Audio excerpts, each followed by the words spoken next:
Philadelphia, 2017.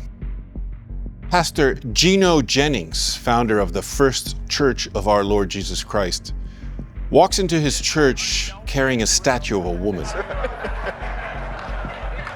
You all right?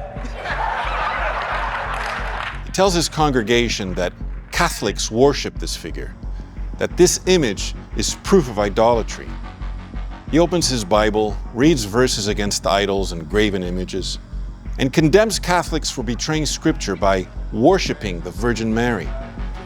They have mouths, but they speak not. Hail Mary!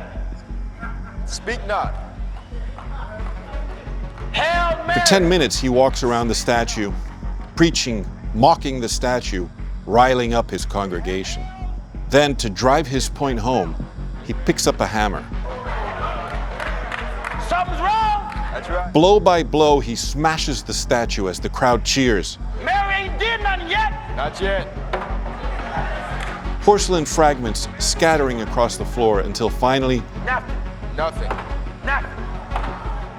Nothing. toppling the statue to the ground and walking out triumphantly Long live! as the crowd gives him a standing ovation.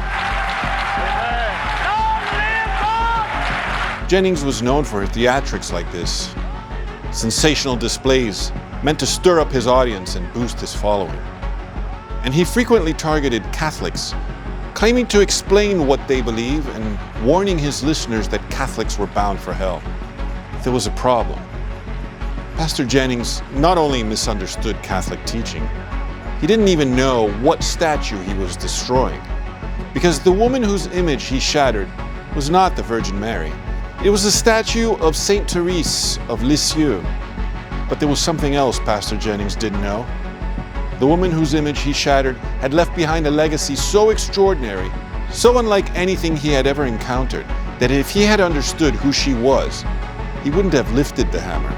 He would have fallen to his knees, because the truth about this young saint and what happened to her after her death is one of the most remarkable stories in the history of the church. And what she left behind is something you would never expect.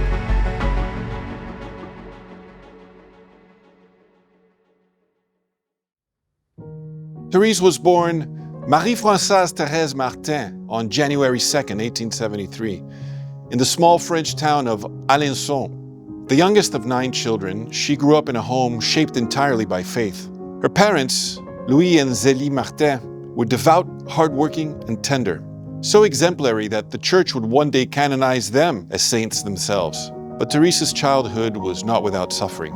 By the age of 4, she had already lost her mother to breast cancer. The grief marked her deeply, and the lively child became sensitive, easily moved to tears, and intensely attached to her older sisters, who tried to fill the void her mother left behind. When her father moved the family to Lisieux, Therese's world centered around her sisters and the quiet routines of home. She was intelligent, affectionate, and eager to please. But she also struggled with scruples, fears, and a temperament that could quickly crumble under emotional strain. Still, even as a child, she showed a remarkable interior life. She spoke often of wanting to give everything to God. She prayed with a simplicity and intensity beyond her years. And she developed a deep admiration for the Carmelite nuns at Lisieux, where several of her sisters eventually entered. Therese longed to join them, not someday, not when she was grown, but immediately. She was only 14 when she announced her wish to enter the cloister. Everyone told her she was too young, everyone except Therese herself. Her mind was set, her desire unwavering.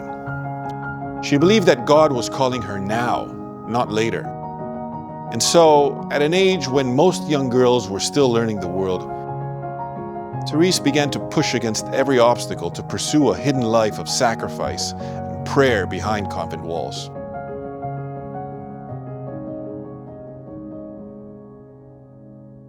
Therese's desire to enter the Carmelite convent did not fade, it intensified. By 14, she spoke of the Carmelite life with a clarity and conviction that astonished everyone around her. There was one problem. The church did not accept girls so young. The rule was firm. 15 was too early. 14 was unthinkable. family tried to dissuade her. The local priest refused. The bishop declined. Even the Carmelite prioress, who admired her devotion, told her she would have to wait. But Therese was immovable. She believed this was God's will for her, and no earthly barrier would stand in the way. That year, the Martins traveled to Rome on a pilgrimage, and Therese saw an opportunity no one else would have dared to consider. She planned to plead her case directly to the Holy Father himself, Pope Leo XIII. During the audience, pilgrims were told not to speak to the Pope. When Therese approached, she knelt, kissed his ring, and then lifted her eyes to him with startling courage. She said, "Most Holy Father, I beg you, allow me to enter Carmel at 15. The request shocked the room. A guard tried to pull her away. The priest leading the group scolded her, but Therese clung to the Pope's knee, refusing to move until she received an answer. Pope Leo XIII looked at her gently and said, "You will enter if it is God's will." For Therese, that was enough. And when she returned home to Lisieux, the impossible happened. After months of persistence, discussion, and prayer, permission was finally granted. On April 9th, 1888, just 3 months after her 15th birthday, Therese crossed the threshold of the Carmelite monastery for the first time as a postulant. She was the youngest woman ever admitted to the Lisieux Carmel, and with that step, she began the hidden life she had longed for since childhood, a life that would change the world in ways no one could have imagined.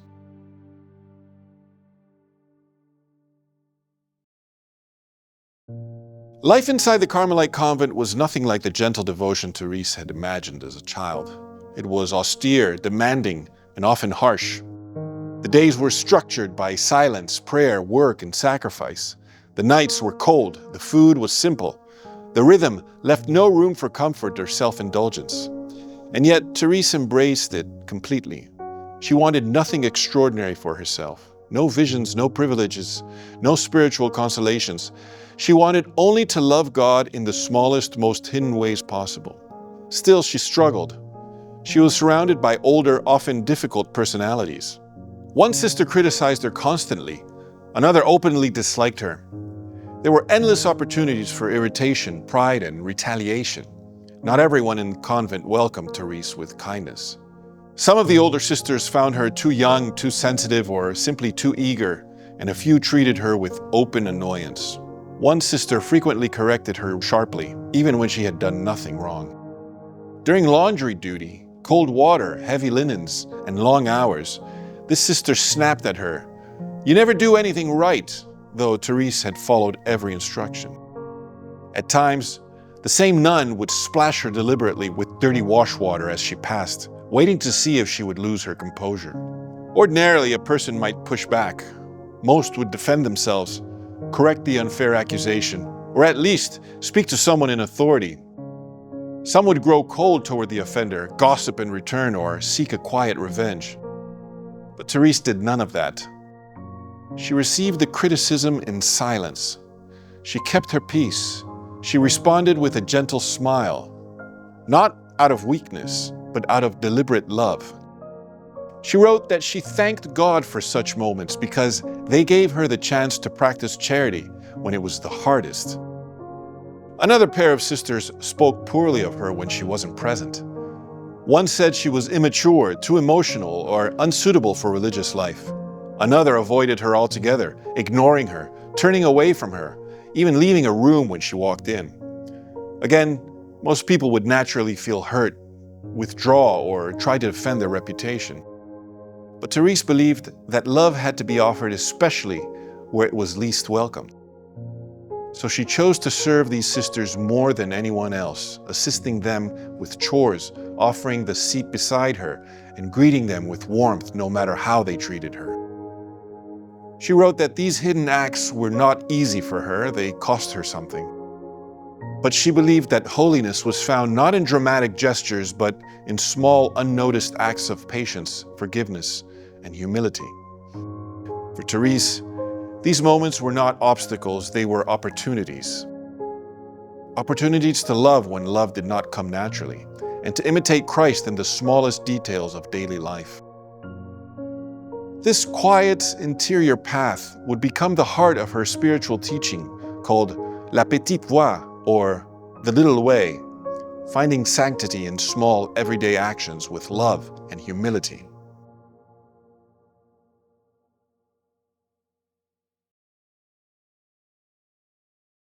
Therese had always been delicate, but in the winter of 1896, she began coughing up blood. It was tuberculosis, an incurable disease at the time. She knew immediately what it meant, and with the same quiet surrender that marked her entire life, she whispered, "My hour has come." Her illness advanced slowly, painfully. The coughing fits grew worse. Her nights were sleepless, her body weakened, and the simplest tasks became impossible. Yet she refused special treatment or comfort. She insisted on remaining in the infirmary only when she could no longer stand. What shocked her sisters most was not her suffering, but her serenity. She never complained, not once. She thanked the nurses who tended her. She apologized when her illness caused extra work. She smiled through her pain, even as her body collapsed under the weight of the disease. But her greatest trial was not physical, it was spiritual. In her last months, Therese experienced a profound darkness, a sense of abandonment, of God's silence, of prayers that seemed to fall into emptiness.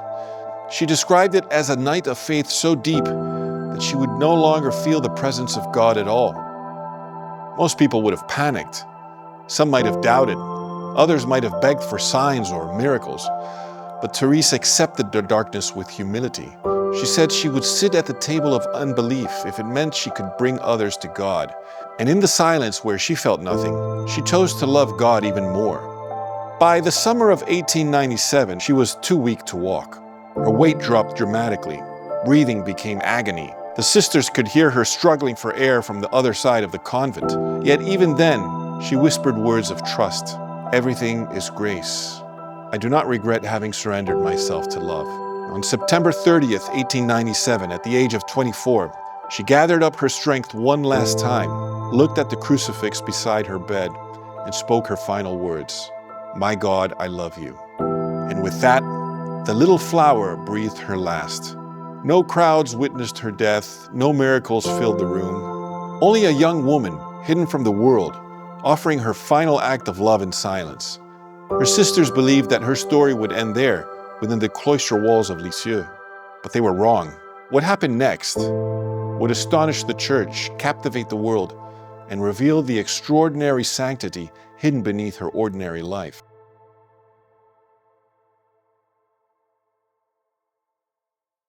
Shortly after her death, her prioress asked that Therese's writings be collected and published. They gathered her notebooks, letters, and reflections. Simple pages written in obedience, without any thought of fame. They were assembled into a small volume titled Story of a Soul. What happened next stunned everyone. The book spread quietly at first, then rapidly. Priests, missionaries, scholars, and ordinary believers were moved not by visions or miracles, but by the simplicity of her message. That holiness was possible for anyone, in any circumstance, through small acts of love. Requests for prayers poured into the Lisieux Carmel from around the world. Reports of favors and healings began to multiply. Her message crossed oceans, languages, and cultures with unprecedented speed. In 1910, 13 years after her death, church authorities ordered the exhumation of her body as part of the canonization process. The Carmelites gathered in silence as the grave was opened. Inside the simple wooden coffin, exposed to years of moisture and earth, something remarkable appeared. Her body, though fragile and marked by time, was found to be partially incorrupt, still recognizable, still intact in ways that defied natural explanation. Her face had retained its basic features. Her limbs, though delicate, were still present. And those present recorded a faint, sweet fragrance that many called the scent of roses. Her relics were carefully preserved and later enshrined in a reliquary, where millions of pilgrims would come to pray and weep and ask for her intercession. Her childhood home in Lisieux became a place of pilgrimage. Her little way became a spiritual path adopted by Catholics across the world. In 1925, less than 3 decades after her hidden death, she was canonized a saint, an extraordinary feat for a woman who had died in obscurity. By 1997, Pope John Paul II declared her a Doctor of the Church, one of only 4 women in history to receive that title. And today, her relics have traveled to more than 40 countries. Wherever they go, churches overflow. People who never heard her voice and never saw her face nevertheless feel her closeness, her simplicity, her promise. After my death, I will let fall a shower of roses. Her life, her writings, her suffering, and the mystery surrounding her incorrupt remains all point to the profound truth she lived every day. That even the smallest soul, when given entirely to God, can change the world.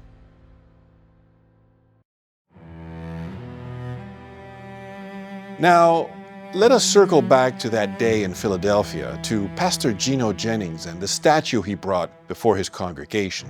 How ironic his actions appear in light of what we now know.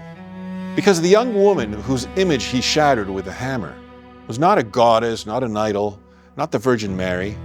It was Saint Thérèse of Lisieux, a woman whose entire life was built on humility, quiet suffering, and love offered in secret. A woman who endured harsh words, misunderstandings, and small cruelties inside her convent with patience and forgiveness. And what did the statue show her holding? A bouquet of roses, the very symbol associated with her throughout the world. The same roses that countless believers say she sends as signs of answered prayer. The same roses whose fragrance witnesses reported smelling when her partially incorrupt body was exhumed from the earth. And there, in that church in Philadelphia, she absorbed one more act of hostility, one more misunderstanding, one more blow of the hammer meant for someone else. Even in effigy, she repeated her life, standing in silence, receiving what others meant as scorn, without protest, without retaliation, just as she had done in the convent when sisters snapped at her, criticized her, or splashed her with cold laundry water. Pastor Jennings thought he was striking at idolatry, but in reality, he was striking the image of a woman who spent her entire life offering love for hatred, gentleness for cruelty, and forgiveness for injustice. And had he known who she was, had he known about the little flower, about her spiritual legacy, about the millions who have been moved by her writings, had he known that her body, even 13 years after her death, was found partially incorrupt, bearing signs of a sanctity the Church rarely sees, he may have thought twice about lifting that hammer. Perhaps he would have paused and asked who she was. Maybe, if he had known her story, he would have realized that the statue he shattered represented not a false god, but one of the most extraordinary souls of modern times. As we reflect on the life of Saint Thérèse of Lisieux and the misunderstanding that led to her image being shattered, perhaps the real question is this: what do you believe about her holiness, about humility, about the way love responds to hatred or patience responds to anger? What do you think her story reveals about the saints, the Church, and the world we live in today? If this journey moved you, I invite you to support the channel. Please like the video, subscribe, and share it with someone who would appreciate the story. And tell us in the comments where you're watching from and what part of her life touched you the most. Thank you for watching.